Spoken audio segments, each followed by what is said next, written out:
Hello, everyone. Hello. Has anyone ever had experience or known anyone with cancer? Yes. Sadly, it's a fact that many of us have. According to Dr. Hannah Weir of the CDC, by the end of this year, there will be 4 million new cases, 2 million of which will be sun cancer diseases. So with those numbers, in accordance with our population, 1 in 6, one of us in our lifetime will be diagnosed with cancer, and the numbers are not going down.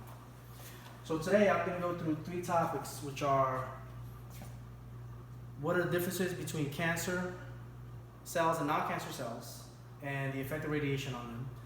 I'm going to go through what to expect during radiation treatments, and also how can we help ourselves not get a diagnosis of cancer. According to Susan Elmore, the Laboratory of Experimental Pathology, non-cancer cells go through a process called apoptosis, which is simply cell death. It's a program within them when they've gone through their entire life cycle of dividing and dividing and dividing. They say, okay, time is up, I'm done, or there's damage to me, I'm just gonna die. And that's what they do. It happens in our body all day, every day. That's really the life cycle of a cell. Cancer cells don't do that. What happens is they go through a process of dividing, but they don't have this self-termination signal within them. So they continue to divide, and they continue to divide, and they continue to divide until an outside element is introduced. Another difference is non-cancer cells do not invade other parts of the body.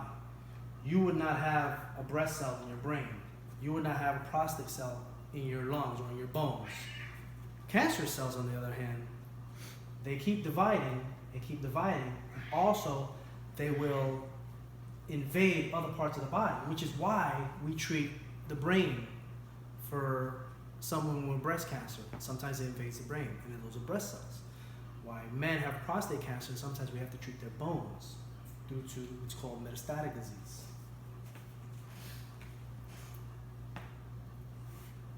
The effect that radiation has on a cancer cell, or on all cells for that matter, is it attacks a part of the DNA. This is the double helix DNA that everyone's familiar with. Now in between the chromosomes, you have what's called a rung. Now this rung is what's targeted by radiation. According to the National Institute of Health, the radiation source, or radioactive source, targets these rungs. Because what happens in a cancer cell, once it's irradiated and the rung is damaged, now the cancer cell will say, I'm damaged, I can't do what I want to do, I'm going to destroy myself. And that's what we do. That's what happens to those cells. Now when you're being treated with radiation, not only is the cancer tumor targeted, but some surrounding cells, which means some good cells will also be damaged in this process. But we have good cells all around. If I'm getting my lung treated, I have more lung cells that will reproduce, produce daughter cells, and fill that void. Now what happens if you're diagnosed with cancer? Everyone, most people, according to the Department of Radiation Oncology, the Osaka Graduate School of Medicine, there are certain things everyone shares. One, the nervousness. The other is not knowing what to expect. The machine for treating external beam radiation is pretty large and intimidating. It goes around you. It's massive. The table moves, the machine moves. So many patients say, am I safe under this large machine? There are highly trained professionals outside controlling the table, controlling the machine, controlling every aspect of that treatment. Will the radiation therapy hurt? The answer is no. Radiation doesn't actually hurt. The cells that are affected by the radiation is what ends up being the side effect.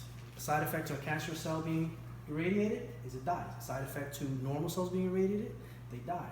Many times, say skin cancer for instance, you get a deep reddening, like a really bad sunburn, which is what you would want to, that's what you expect. That's what the oncologist expects. Many people say, will I be cured?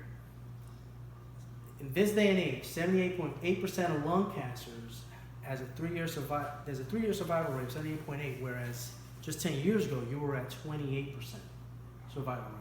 And that's due to many different techniques, really, in external beam radiation.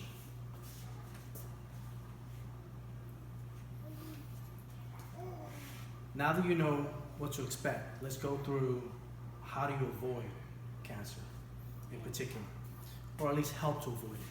According to the Mayo Foundation for the Medical Education and Resource Institute, we have to change our diets. We have to have a clean diet, which includes lots of vegetables, lean meats, avoiding toxins, not introducing toxins into your home, avoiding tobacco and tobacco products, getting exercise 3 to 5 days a week, making sure you see your doctor, because an early diagnosis is going to extend your survival rate than a late diagnosis for sure.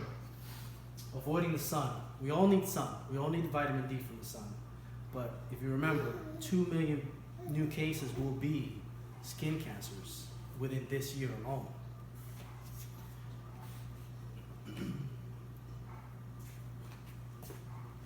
We've gone through a few different things today. We've gone through the differences between cancer cells and non-cancer cells and how radiation affects it. We've gone through what to expect during radiation, and we've also gone through how you can help prevent a diagnosis. So that in itself leaves you empowered and leaves you more knowledgeable today to help extend your life, which is absolutely a joy. And it's also better because with you extending your life, your little ones can actually enjoy